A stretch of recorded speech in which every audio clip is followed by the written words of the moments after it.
নমস্কার, নমস্কার, নমস্কার, নমস্কার, নমস্কার, নমস্কার, নমস্কার, নমস্কার, নমস্কার। আপনাদের সবাইকে সবাইকে সবাইকে নমস্কার জানাচ্ছে আপনাদের সৌমিত্র বসু। সবাইকে অজস্র শুভকামনা জানাচ্ছে, সবাইকে স্বাগত জানাচ্ছে আজকের এই শরণাগত অনুষ্ঠানে এবং সবাইকে শুভ সকাল জানাচ্ছে। শুভ হোক, শুভ হোক, সকলের শুভ হোক, সকলের ভালো হোক, সকলের মঙ্গল হোক, সকলের কল্যাণ হোক, সবাইকার খুব ভালো হোক।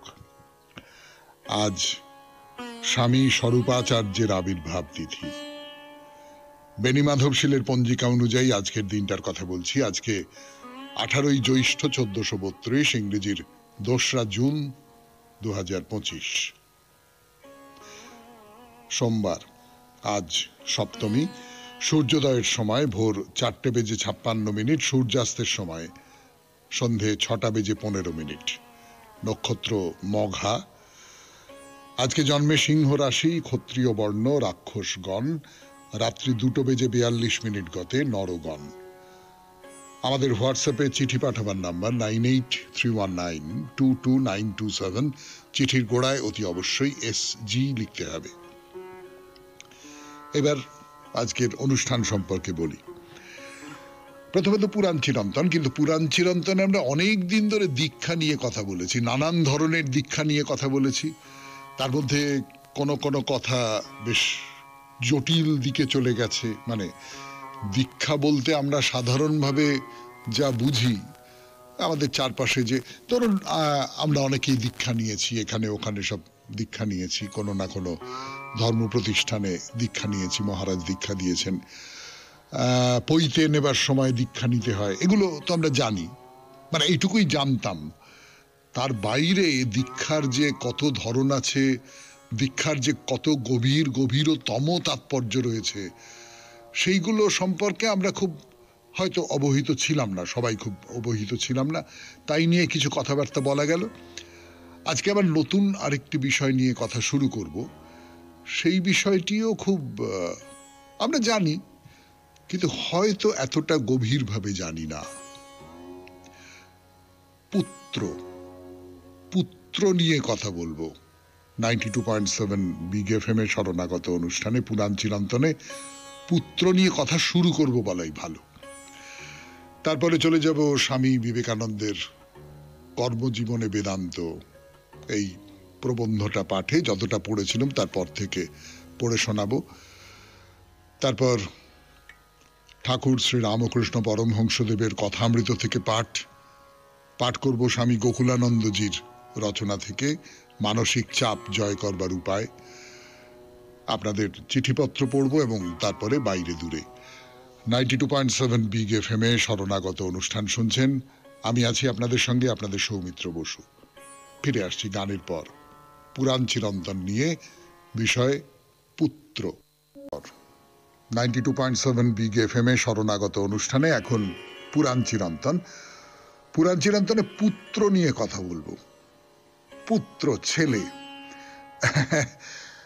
এখনো পর্যন্ত আমাদের দেশে, আমি একটু দুর্ভাগ্যজনকই বলবো, যে ছেলে হওয়াটা একটা খুব আনন্দের ব্যাপার, মেয়ে হলে তত আনন্দের ব্যাপার নয়। না, আপনি নিজের পরিবারের কথাটা ভাববেন না, বা আপনার চেনা জানা আত্মীয় স্বজন, পাড়া প্রতিবেশীর মধ্যে কোনো কোনো বাড়ি, তারা হয়তো মেয়ে হলেও খুব আনন্দ করেন যে এসেছে সে আমার ঘরে, মেয়ে হচ্ছে আমার ঘরের লক্ষ্মী।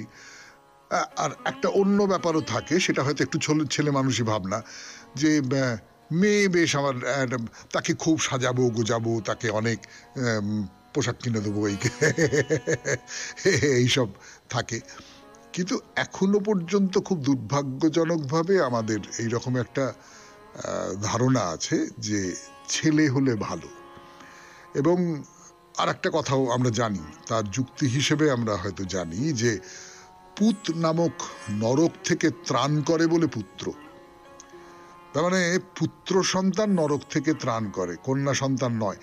এর খুব পরিষ্কার একটা কারণ আছে। ছেলেরা রোজগার করে আমাকে খাওয়াবে, মেয়েরা বিয়ের পর অন্য বাড়িতে চলে যাবে, এইরকম একটা মনোভাব থেকে, আমি একেবারেই স্বার্থপর একটা মনোভাব থেকে মেয়েদের স্বাগত জানানো হয় না, ছেলেদের স্বাগত জানানো হয়। আমি আবারও বলছি যে এই মনোভাবটা অন্তত নাগরিক জীবনে অনেকটা পর্যন্ত কাটছে, তাতে কোনো সন্দেহ নেই। আপনি আমি এই রকম করে ভাববো না। কেন, মেয়েরা এখন রোজগার করছে, মেয়েরা কি বিয়ের পরেও বাপের বাড়ির কথা ভাবে না? একেবারে প্রচুর পরিমাণে ভাবে।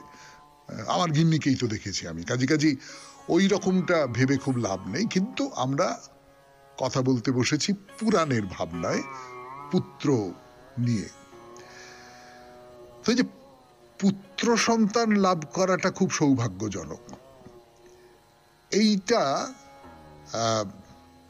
এই যে আদিমকালে যে পুত্র সন্তান, অর্থাৎ পুত্র সন্তান মানে হচ্ছে আমার ছেলে, তার ছেলে হবে, সে আমার বংশের মধ্যে থেকে যাবে। আমার যে বংশবৃদ্ধি, সেই বংশবৃদ্ধির কন্যা তো অন্য অন্য আর একটা বংশে চলে গেল। সে তো আমার বংশের যে ধারা, সেই ধারাটাকে প্রবহমান রাখলো না। এই রকম একটা ভাবনার থেকেও পুত্র সম্পর্কে আমাদের প্রাচীনকালের মানুষজনেদের একটা আলাদা রকম দুর্বলতা ছিল। খুব প্রাচীন একটা বৈদিক গ্রন্থ কৃষ্ণ যজুর্বেদীয় তৈত্তিরীয় সংহিতায় বলা হচ্ছে, একজন ব্রাহ্মণ জন্মলাভের সঙ্গে সঙ্গে 3 রকমের ঋণে আবদ্ধ হয়। কি কি? একটা হচ্ছে ঋষি ঋণ, একটা হচ্ছে দেব ঋণ, এবং আরেকটা হচ্ছে পিতৃঋণ। ঋষিদের কাছে যে ঋণ, সেই ঋণ কি করে শোধ করতে হয়? না, ব্রহ্মচারী হয়ে গুরুর কাছে বিদ্যা লাভের মাধ্যমে। তার কথা তো দীক্ষা প্রসঙ্গে আপনাদের বলেছি, কেমন করে ব্রহ্মচারী হতে হয়, কেমন করে দীক্ষা লাভ করতে হয়, সেসব কথা তো বলেছি। আর বাকি দুটো ঋণের কথা, পিতৃঋণ শোধ করতে হয় সন্তান উৎপাদনের মাধ্যমে। তাতে বোঝা যায় পূর্ব পিতা পিতামহের মতো তিনিও বংশের ধারা রক্ষা করে যাচ্ছেন। সন্তান না হওয়া, পুত্র সন্তান না হওয়া, এইটা আমাদের পুরাণের বহু রাজা রাজরাজ্যে খুবই কষ্টের ব্যাপার। সে কথা তো আমরা শুনেছি। শুনছেন পুত্রের কথা 92.7 বিগ FM এ শরণাগত অনুষ্ঠানে। ফিরে আসছি আরো কথা বলবার জন্যে, মাঝখানে একটু গান। আবার পুত্রের কথা যেটা বলছিলাম আপনাদের, যে ঋষি ঋণ, দেব ঋণ এবং পিতৃঋণ। পিতৃঋণটা হচ্ছে পুত্রকন্যা হবার পর তাদের ভরণ পোষণ, সুখ স্বাচ্ছন্দ্যের জন্য যে পরিশ্রম এবং সেবা লালন করেন বাবা মা, সেইভাবেই তিনি তার পূর্ব পিতার এবং মাতার ঋণ শোধ করেন। অর্থাৎ আমার বাবা মা আমাকে বড় করে তোলবার জন্য এই কাজ করেছেন। সত্যি সত্যি তো অনেক কিছু করেছেন, অনেক কিছু ত্যাগ করেছেন, অনেক কিছু কষ্ট সহ্য করেছেন, অনেক কিছু উদ্বেগ সহ্য করেছেন। ছেলেবেলায় প্রবল বাঁদর ছিলাম, এ ছেলের কি হবে, এ ছেলে না খেয়ে মরবে, এই সমস্ত ভাবনা চিন্তাও তাদের মধ্যে ছিল। তো সেই যে দুর্ভাবনা এবং আরো নানান রকম আর্থিক সহায়তা, একটি ছেলে বা মেয়েকে মানুষ করা তো খুব কম খরচার ব্যাপার নয়, আজকের দিনে তো খুবই খরচার ব্যাপার। তার পোশাক পত্তর, তার স্কুলে দেওয়া, তার এই সেই অমুক তমুক। এই যে ঋণটা, এই ঋণটা আমি কেমন করে শোধ করি? না, এই ঋণটা শোধ করবার একটা উপায় হচ্ছে বাবা মা যখন বুড়ো হয়ে গেছেন তখন তাদের সেবা করা, তাদের বাবা মা হয়ে ওঠা। এইটা খুব দুর্ভাগ্যজনকভাবে আমাদের এই স্বার্থপর পৃথিবীতে অনেকে এইটা না মেনে বাবা মার প্রতি খুব দুর্ব্যবহার করেন, করে বলাই উচিত, করেন না বলে। তারা কিন্তু এক হিসেবে বিশ্বাসঘাতকতা করেন। কিন্তু পিতৃঋণ শোধ করবার আর একটা যে উপায়, সেই উপায়টা হচ্ছে নিজের সন্তানদের ঠিক মতো প্রতিপালন করা, বংশের ধারাটা যাতে ঠিক মতো বজায় থাকে তার জন্য যত্নবান হওয়া। সন্তান, বিশেষ করে একটি পুত্র সন্তান, তাকে লাভ করবার এই যে আকাঙ্ক্ষাটা, এই আকাঙ্ক্ষাটাই ভবিষ্যতে বড় একটা সমস্যার জন্ম দিয়েছে। সেই সমস্যাটা কি সেটা আজকে না হয় থাক, আবার আগামীকাল বলা যাবে। আজকের মতো শেষ করি পুরাণ চিরন্তন। এবারে স্বামী বিবেকানন্দের রচনা থেকে পাঠ, কর্মজীবনে বেদান্ত দ্বিতীয় পর্ব, যতটা পড়েছিলাম তারপর থেকে ফিরে আসছি। একটু গান শুনে নি। স্বামী বিবেকানন্দের রচনা থেকে পাঠ, কর্মজীবনে বেদান্ত দ্বিতীয় পর্ব। পড়ে শোনাচ্ছি আমি আপনাদের সৌমিত্র বসু। শুনছেন 92.7 বিগ এফএম এ জীবনের সহজ পাঠ শরণাগত। তোমরা দেখিতেছ এইগুলি প্রথমে অনুভূত পরে লিখিত হইয়াছে। প্রাচীন ঋষিগণের নিকট বিশ্ব প্রকৃতি কথা বলিত, পশুপক্ষী চন্দ্র সূর্য তাহাদের সহিত কথা বলিত। তাহারা একটু একটু করিয়া সকল জিনিস অনুভব করিতে লাগিলেন, প্রকৃতির অন্তঃস্থলে প্রবেশ করিতে লাগিলেন।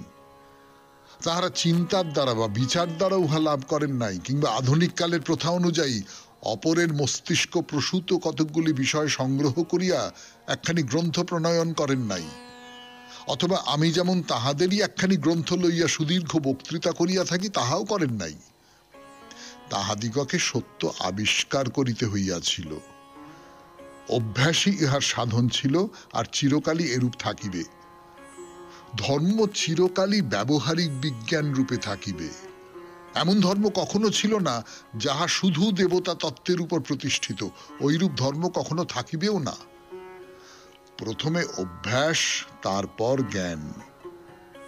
জীবাত্মা যে এখানে ফিরিয়া আসে এ ধারণা উপনিষদেই রহিয়াছে। যাহারা ফল কামনা করিয়া কোনো সৎকর্ম করে তাহারা সেই সৎকর্মের ফল প্রাপ্ত হয়, কিন্তু ওই ফল নিত্য নহে। কার্যকারণবাদ এখানে অতি সুন্দর রূপে বর্ণিত হইয়াছে।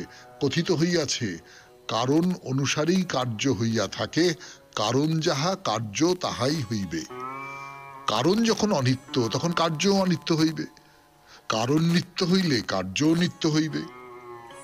কিন্তু সৎকর্ম করারূপ কারণগুলি অনিত্য, সসীম, সুতরাং তাহার ফল কখনোই নিত্য হইতে পারে না। এই তত্ত্বের আরেক দিক দেখিলে ইহা বেশ বোধগম্য হইবে। যে কারণে অনন্ত স্বর্গ হইতে পারে না, সেই কারণেই অনন্ত নরক হওয়াও অসম্ভব। মনে করো আমি একজন খুব খারাপ লোক। মনে করো আমি জীবনের প্রতি মুহূর্তে অন্যায় কর্ম করিতেছি। তথাপি এই জীবনটা অনন্ত জীবনের তুলনায় কিছুই নয়। যদি অনন্ত শাস্তি থাকে তাহার অর্থ এই হইবে যে সসীম কারণের দ্বারা অনন্ত ফলের উৎপত্তি হইল। এই জীবনের কর্মরূপ শান্ত কারণ দ্বারা অনন্ত ফলের উৎপত্তি হইল, কিন্তু তাহা হইতে পারে না। সারা জীবন সৎকর্ম করিলেও অনন্ত স্বর্গ লাভ হয় না। হয় মনে করিলে ওই একই ভুল হইয়া থাকে। পূর্বে যে সকল পথের কথা বর্ণিত হইয়াছে সেগুলি ছাড়া যাহারা সত্যকে জানিয়াছেন তাহাদের জন্য আরেকটি পথ আছে। ইহাই মায়ার আবরণ হইতে বাহির হইবার একমাত্র উপায়, সত্যকে অনুভব করা। আর উপনিষদ সমূহ বুঝাইতেছেন এই সত্যানুভব কাহাকে বলে। শুনলেন স্বামী বিবেকানন্দের রচনা থেকে পাঠ, কর্মজীবনে বেদান্ত দ্বিতীয় পর্ব। এরপর গান, গানের পর কথামৃত। কথামৃত থেকে পাঠ 92.7 বিগ এফএম এ শরণাগত অনুষ্ঠান শুনছেন। আমি আছি আপনাদের সঙ্গে, আপনাদের সৌমিত্র বসু। এখন আমার কাজ কথামৃত থেকে পড়ে শোনানো এবং তার সূত্র ধরে একটা দুটো কথা যা মনে হয় সেইগুলো আপনাদের বলবার চেষ্টা করা। সন্ন্যাসীর কথা হচ্ছিল গতদিন, মনে আছে? যে সন্ন্যাসী যদি ভোগ রাখে তাহলেই ভয়। সন্ন্যাসীকে একেবারে নির্জলা একাদশী করতে হবে। ঠাকুর যেমন বলেছিলেন, আমার নির্জলা একাদশী, আমি কোনো ভোগের মধ্যে যাব না, আমি একেবারেই সন্তান হিসেবে মায়ের পুজো করেছি। তো সন্ন্যাসীকে একেবারে সমস্ত রকম ভোগের, সমস্ত রকম সম্ভাবনাকে নির্মূল করে দিতে হবে। কামিনী কাঞ্চন ভোগ, এই ব্যাপারটা কি? যেমন থুথু ফেলে আবার থুথু খাওয়া। কেন থুথু ফেলে থুথু খাওয়া? সন্ন্যাসীর ক্ষেত্রে এটা সত্যি। কেন সত্যি? তার কারণ সন্ন্যাসী তো কামিনী কাঞ্চনকে ত্যাগ করেছেন। যেমন করে আমরা থুতু ফেলে দিই, তেমনি করে সন্ন্যাসী কামিনী কাঞ্চনকে ত্যাগ করেছেন। আবার তাকে গ্রহণ করবেন কি করে? টাকা কড়ি, মান সম্ভ্রম, ইন্দ্রিয় সুখ, এই সমস্ত হচ্ছে ভোগ। তো এই টাকা কড়ি, মান সম্ভ্রম, আমার প্রেস্টিজ নষ্ট হয়ে গেল। কিসের প্রেস্টিজ মশাই? কিসের প্রেস্টিজ?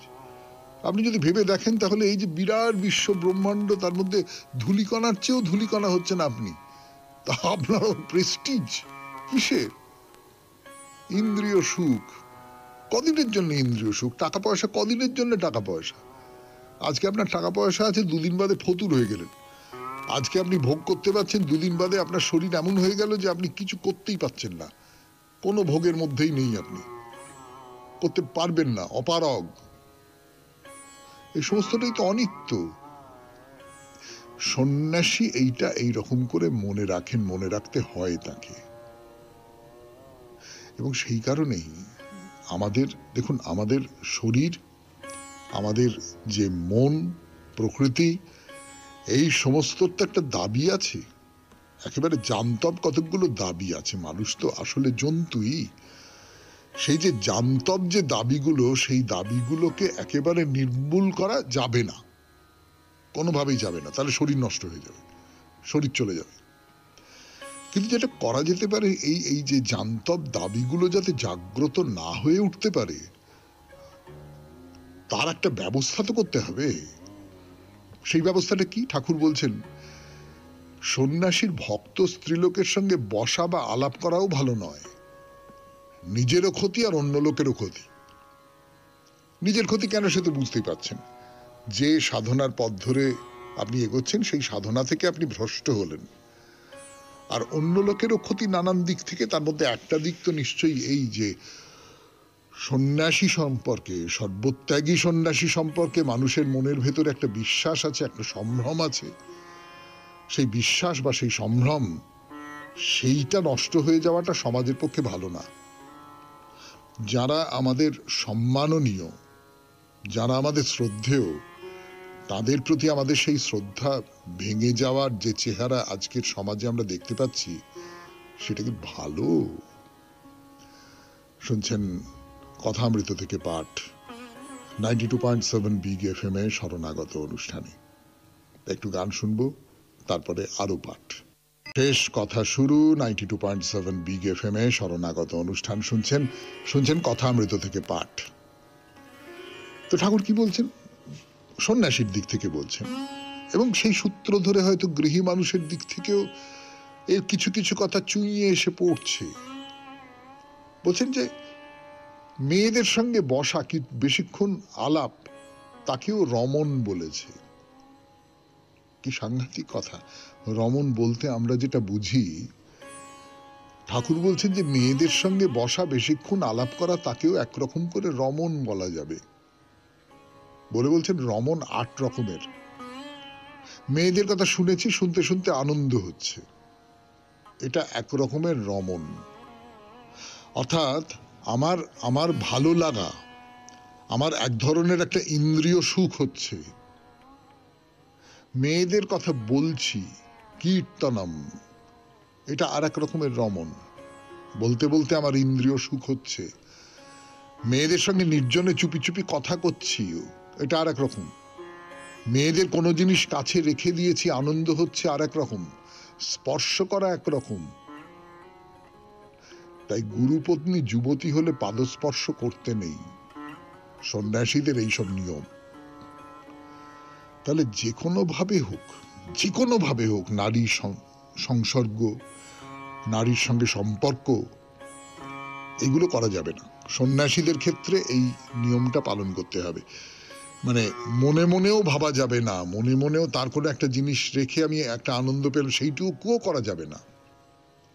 কিন্তু এটা সন্ন্যাসীদের জন্য, এটা আমাদের জন্য নয়। আমরা যারা সংসারের মধ্যে বিজড়িত হয়ে আছি, আমাদের পক্ষে এটা করা সম্ভব নয়, কোনো অবস্থাতেই সম্ভব নয়। সংসারীদের আলাদা কথা।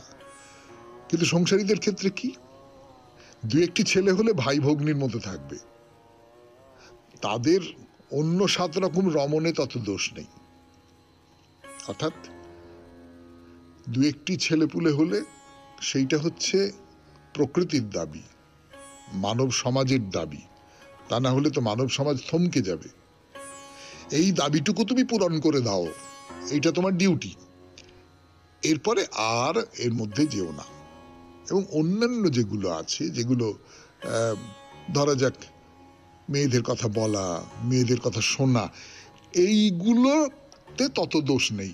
সংসারী লোকের এতে তত দোষ নেই। গৃহস্থের ঋণ আছে, দেব ঋণ, পিতৃঋণ, আবার মাগো ঋণও আছে। এইটা ঠাকুরের কথা। অর্থাৎ স্ত্রীর প্রতি ঋণ আছে একটা, আছে তো। আমি তাকে বিয়ে করে ঘরে এনেছি, বিয়ে করে যখন ঘরে এনেছি তখন আজকাল অনেকে বলতে চায় না যে আমি আমি তার ভরণ পোষণের দায়িত্ব নিলাম।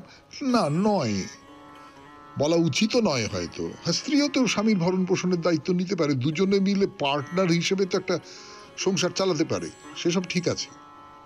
কিন্তু একটি দুটি ছেলে হওয়া আর সতী হলে প্রতিপালন করা, এইটা হচ্ছে তোমার দায়িত্ব। শুনলেন কথামৃত থেকে পাঠ, 92.7 বিগ এফএম এ শরণাগত অনুষ্ঠানে। এখন গান, গানের পরে স্বামী গোকুলানন্দের রচনা থেকে পড়ে শোনাবো মানসিক চাপ জয় করার উপায়। আমরা যে অংশটা পড়ে শোনাচ্ছি তার নাম মানসিক অবস্থা সম্পর্কে বিশ্বের মতামত। গানের পর ফিরে এলাম 92.7 বিগ এফএম এ শরণাগত অনুষ্ঠান শুনছেন। মানসিক চাপ জয় করার উপায় নিয়ে স্বামী গোকুলানন্দের গ্রন্থ থেকে পড়ে শোনাচ্ছি আপনাদের মানসিক অবস্থা সম্পর্কে বিশ্বের মতামত। আশাহীন ব্যক্তি যারা, তাদের সম্পর্কে বলছেন। মজার ব্যাপার, যদিও এই ব্যক্তিরা নিরতিশয় আশাহীনতায় ভোগেন, এরা কিন্তু কাজ করা কখনোই বন্ধ করেন না। আশাহীনতার প্রবাহে তারা শুধুই ভেসে চলেন একটা লক্ষ্যশূন্য নৌকার মতো। এরা কাজ বন্ধ করেন না কখনোই, থামিয়ে দেন না চলা। বাহ্যত এদের দেখে মনে হয় শান্ত, অবিচল, কর্মঠ, কিন্তু এসব কিছুর পিছনে এই বিশ্বাস তাদের মনে কাজ করে যে তাদের জীবনে আশা বলে কিছু নেই। তারা ভাবেন তাদের যা পাওয়ার তা পাওয়া হয়ে গিয়েছে, নতুন করে আর কিছু পাওয়ার সম্ভাবনা নেই। ফলত এরা ভাবেন আলো নেই, আশা নেই, শুধু এই ফাঁদে আমৃত্যু আটকে থাকা। লেশানের কথায় এমন বহু ঘটনাই আছে যেখানে এই তীব্র হতাশা থেকেই জন্ম নিয়েছে ক্যান্সারের মতো কালান্তক ব্যাধি। এই প্রসঙ্গে জেনি নামে এক মহিলার কথা শোনাচ্ছেন লেশান। লেশান যখন মহিলার কাছে গিয়েছিলেন, মহিলা তখন মৃত্যুশয্যায়, ক্যান্সারে তখন শেষ অবস্থা তার। কি করে ক্যান্সার হলো এ প্রসঙ্গে তার অভিজ্ঞতার কথা জিজ্ঞেস করায় মহিলা শান্ত কণ্ঠে জানালো, আমি তো আদৌ অবাক হইনি। আমি জানতাম এ রোগ আমার হবে, কারণ প্রথম থেকেই আমার মধ্যে একটা অদ্ভুত বোধ কাজ করত যে আমার জীবনে বুঝি কোনো আশা নেই, সত্যিকারের সুখ আমার জীবনে কখনোই আসবে না। এ থেকেই পরিষ্কার যে জেনি এক নেতিবাচক দৃষ্টিভঙ্গি নিয়েই জীবন শুরু করেছিল, এবং এই হতাশাই তার কাল হলো, তার জীবনে নিয়ে এলো এক কালান্তক ব্যাধি। আশাহীনতার অভিশাপ বয়ে আনা নানান ঘটনার মধ্যে আছে স্বামী বা স্ত্রী বা পরিবারের কারোর মৃত্যু, উচ্চ পদ বা ক্ষমতা হারানো, কোনো ভয় অথবা এ ধরনের আরো কিছু। যে ব্যক্তি দীর্ঘকাল এক সুসংহত গভীর আধ্যাত্মিক জীবনযাপন করেছেন, চিরকাল যিনি কিছু মৌলিক আশাময় সদর্থক গুণের বিকাশ ঘটিয়েছেন আপন অন্তরে, এমন কারো জীবনে যদি এ ধরনের বিরূপ অভিশাপগুলো আসেও তিনি ভেঙে পড়েন না, নেতিবাচক চিন্তার কূপে নিজেকে নিমজ্জিত করেন না। জীবনের এই উচ্চমাত্রা যাদের থাকে না, তাদের আপনি নিয়তই ঘ্যান ঘ্যান করে বলতে শুনবেন, ওহ ভগবান কেন আমার এ দশা করলেন, আমি তো মারা যাচ্ছি, আর কোনো আশা নেই, আমি চলে গেলে আমার পরিবারের কি দশা হবে, ভগবান আমাকে তাড়াতাড়ি নিয়ে নিন, এই যন্ত্রণা আমি আর সহ্য করতে পারি না, কেন ভগবান আমাকে তার কোলে তুলে নিচ্ছেন না, এই রকম আরো কত কথা। শুনলেন স্বামী গোকুলানন্দের রচনা থেকে পাঠ, মানসিক চাপ জয় করার উপায়। 92.7 বিগ এফএম এ শরণাগত অনুষ্ঠানে এইবারে চিঠি পড়ে শোনাচ্ছি আপনাদের চিঠি। চিঠি লিখেছেন রঞ্জন রায়, নড়িদানা থেকে। ফিরে এলাম গানের পর। 92.7 বিগ এফএম এ শরণাগত অনুষ্ঠান শুনছেন। আমি আছি আপনাদের সঙ্গে, আপনাদের সৌমিত্র বসু। এখন রঞ্জন রায়ের চিঠি, নড়িদানা, দক্ষিণ 24 পরগনা। শরণাগততে কথামৃত থেকে পাঠ এবং আলোচনা শেষ হতে চলেছে, এ কথা আপনি জানিয়েছেন, এবং সেই সঙ্গে ওই স্থানে কি ধরনের অনুষ্ঠান প্রচার করা সম্ভব সে সম্পর্কে আপনি শ্রোতাদের কাছে মতামত চেয়েছেন। আমি জানি আপনার ঝুলিতে আছে অনেক মণিমুক্ত, যা বার করলে আমরা শ্রোতারা মুগ্ধ না হয়ে পারবো না। তবু আপনি আমাদের মতামত জানতে চাইছেন, সে আপনারই মহানুভবতা। না না, একেবারেই নয়। আমি সত্যি ভেবে পাচ্ছি না কি করব। তবে এই প্রসঙ্গে সুযোগ যখন দিলেনই, তখন আমি একটু অন্যরকম আবদার করতেই পারি। আমার মনে হয় আমাদের বাংলা নাট্য সাহিত্য যথেষ্ট সমৃদ্ধ। অনেক নাটক আমরা হয়তো দেখেওছি, কিন্তু ওই মঞ্চ পরিবেশনায় থাকে একসঙ্গে অনেক চমক। মঞ্চসজ্জা, আলোকপাত, এক একজন বিখ্যাত অভিনেতার ক্যারিসমা ইত্যাদিতে এতটাই মুগ্ধতা থাকে যে আমরা অনেকেই সেই নাটকের অন্তর্নিহিত অর্থ ঠিকমতো বুঝে উঠতে পারি না। আপনি তো আসলে নাটকের মানুষ, তাই আপনি যদি বিখ্যাত বিভিন্ন নাটকের সংলাপ, গল্প এবং তার ভিতরকার মানেটা আমাদের বুঝিয়ে বলেন, তাহলে আমরা সেই প্রসাদ গুণে সমৃদ্ধ হই। এটাই আমার আবেদন। আশা করি অন্য শ্রোতারাও আমার সঙ্গে সহমত হবেন।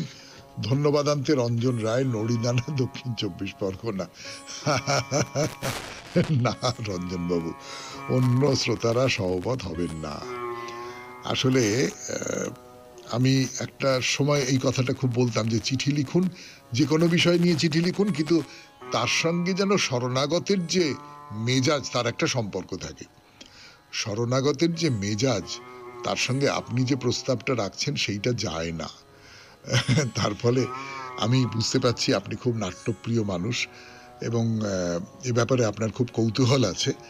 সেক্ষেত্রে আমি আপনাকে অন্য পরামর্শ দিতে পারি, কিন্তু সেটা বেতারে তো দেওয়া সম্ভব নয়। কিন্তু এই প্রস্তাবটা গ্রহণ করা কোনোভাবেই সম্ভব নয়। আমার চাকরি চলে যাবে মশাই। ভালো থাকবেন।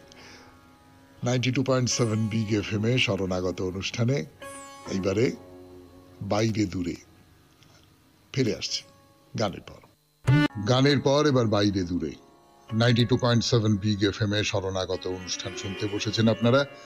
আমি আছি আপনাদের সঙ্গে, আপনাদের সৌমিত্র বসু।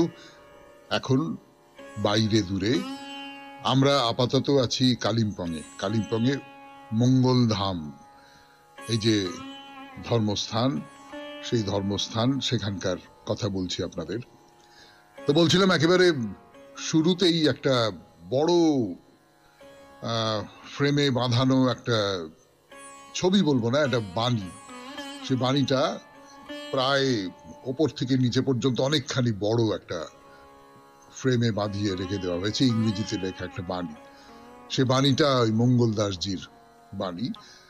আমি এই ইংরেজিতে লেখা পুরো বাণীটা আপনাদের পড়ে শোনাচ্ছি না, কিন্তু শেষে যেটা লেখা রয়েছে সেটা কিন্তু আমার খুব অদ্ভুত লেগেছে, খুব সুন্দর লেগেছে, ভারী সুন্দর।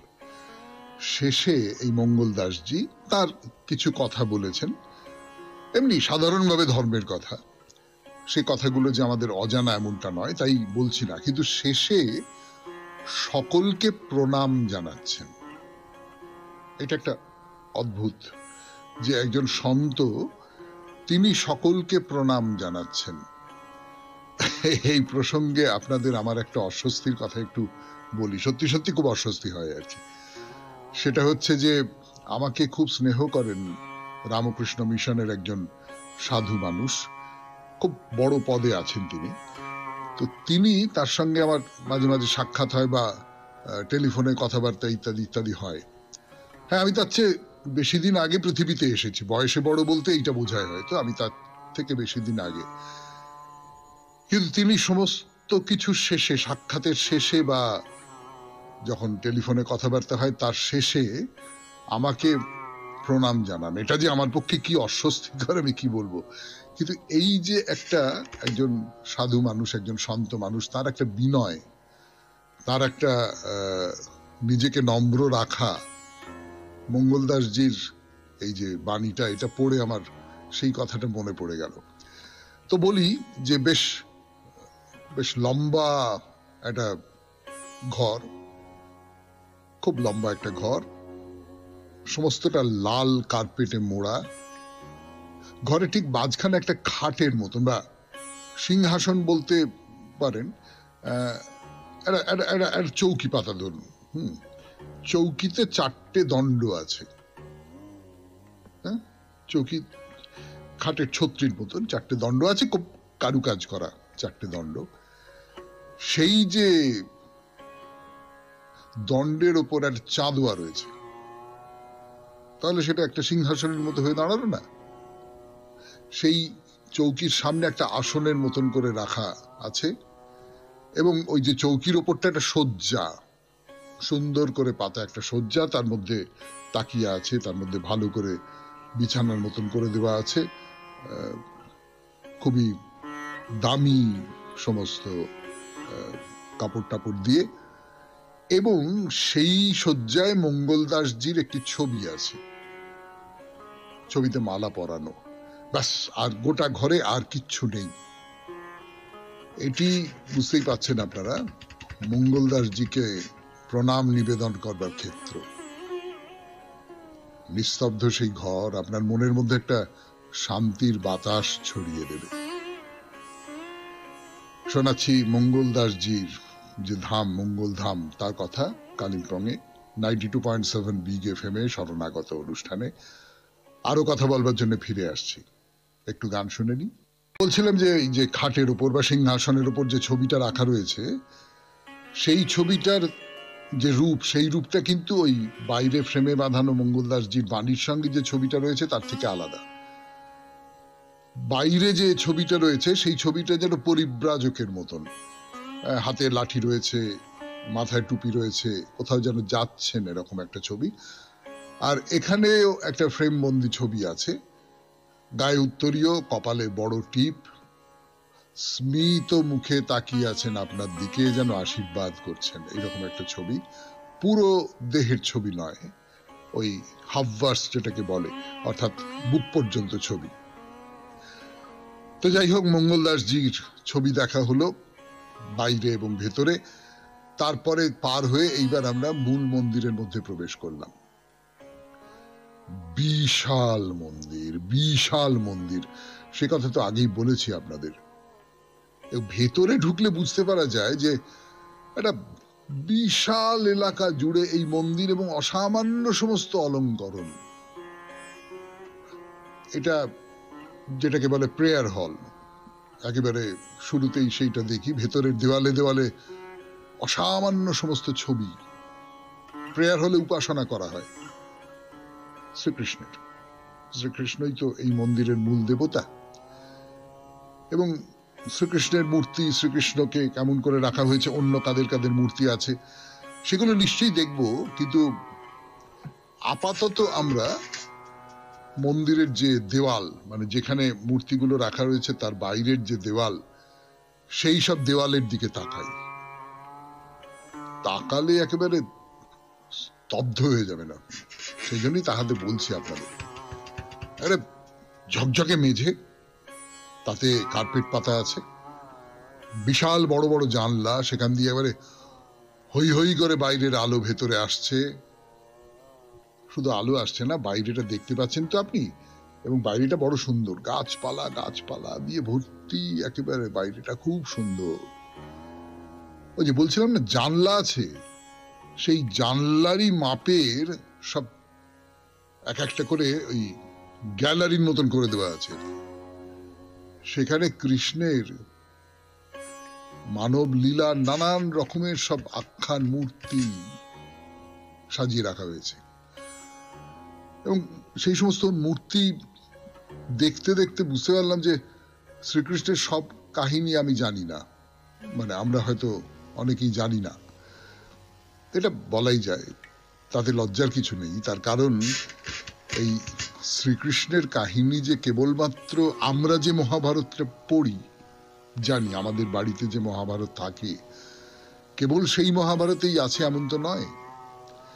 ইনি এমন এক চরিত্র যার কথা মহাভারতের বাইরেও উপচে পড়েছে। আরো নানান লোকের কথায় মহাভারতের আরো নানান সংস্করণ আছে।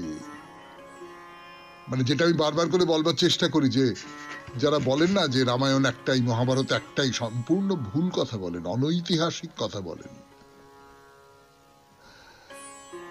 তাহলে আজকের শরণাগত এই পর্যন্তই থাক।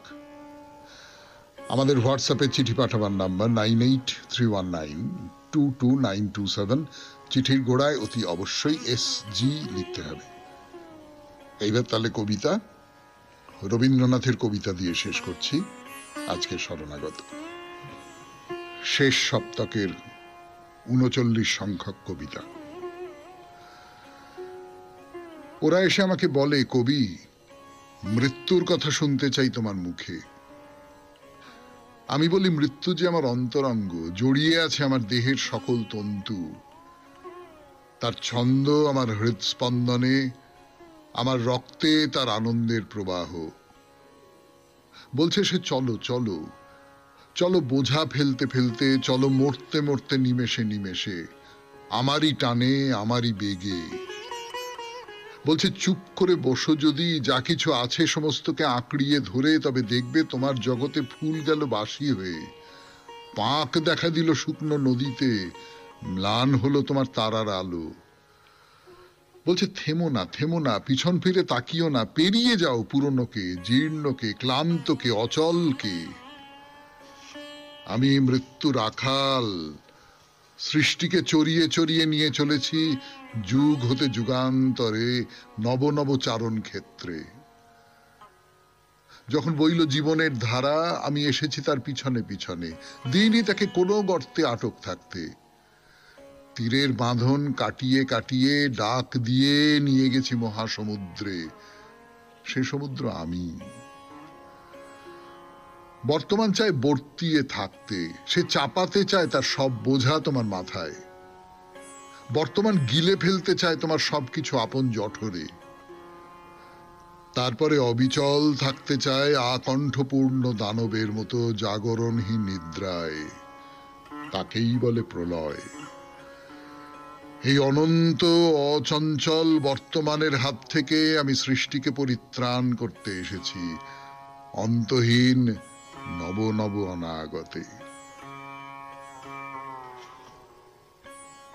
শেষ হলো আজকে শরণাগত। সবাই খুব ভালো থাকবেন, আনন্দে থাকবেন। নমস্কার। নমস্কার নমস্কার নমস্কার নমস্কার নমস্কার নমস্কার নমস্কার নমস্কার নমস্কার। আপনাদের সবাইকে সবাইকে সবাইকে নমস্কার জানাচ্ছে আপনাদের সৌমিত্র বসু। সবাইকে অজস্র শুভকামনা জানাচ্ছে, সবাইকে স্বাগত জানাচ্ছে আজকের এই শরণাগত অনুষ্ঠানে, এবং সবাইকে শুভ সকাল জানাচ্ছে। শুভ হোক, শুভ হোক, সকলের শুভ হোক, সকলের ভালো হোক, সকলের মঙ্গল হোক, সকলের কল্যাণ হোক, সবাইকার খুব ভালো হোক। আজ স্বামী স্বরূপাচার্যের আবির্ভাব তিথি। বেণীমাধবশীলের পঞ্জিকা অনুযায়ী আজকের দিনটার কথা বলছি। আজকে 18ই জ্যৈষ্ঠ 1432, ইংরেজির 2রা জুন 2025, সোমবার। আজ সপ্তমী। সূর্যোদয়ের সময় ভোর 4:56, সূর্যাস্তের সময় সন্ধে 6:15। নক্ষত্র মঘা। আজকে জন্মে সিংহ রাশি, ক্ষত্রিয় বর্ণ, রাক্ষসগণ। রাত্রি 2:42 গতে নরগণ। আমাদের হোয়াটসঅ্যাপে চিঠি পাঠাবার নাম্বার